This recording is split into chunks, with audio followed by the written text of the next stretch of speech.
এক যুবক একদিন কাইন্দা দিছে, বলছে হুজুর কোনদিন মনটা চায় 12 ঘন্টা ডিউটি করে আইসা কেউ নাই, এক গ্লাস পানি আগায় দিব, নিজের পানিটাও নিজে।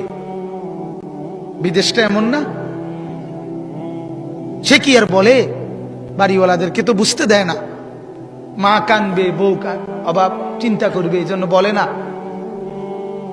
বলে না। এটাই তোর সন্তানের নিয়ম। কিন্তু নিজে সীমাহীন কষ্ট করে বিদেশের জন্য।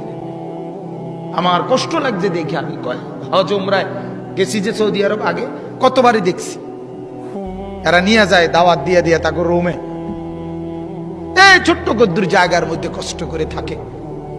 এক যুবক নরসিংদীর আমারে বলছিল একদিন, হুজুর আজ 11 বছর বিদেশ, বাবার ঋণ দেনা এখনো শোধ করতে পারি নাই, বাদ যেতে পারি না, বাবার ঋণ এখনো শোধ হয় নাই হুজুর, কিন্তু ট্যাবলেট হুজুর নাই, কেউ খুললে দিব।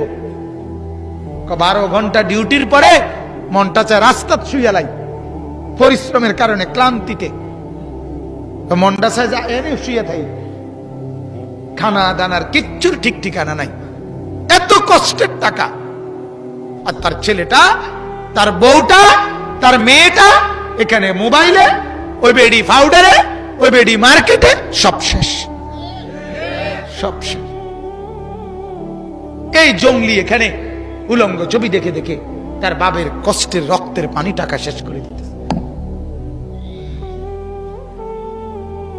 তার বিবি 10 টাকার জিনিস 100 টাকা দিয়ে কিনা সমস্ত টাকা জলে নষ্ট করে দিতেছে, আর বেচারার একটা টাকা বাহির করতে ঘাম ঝরে পড়তেছে। কি মিয়া, এটা কোনো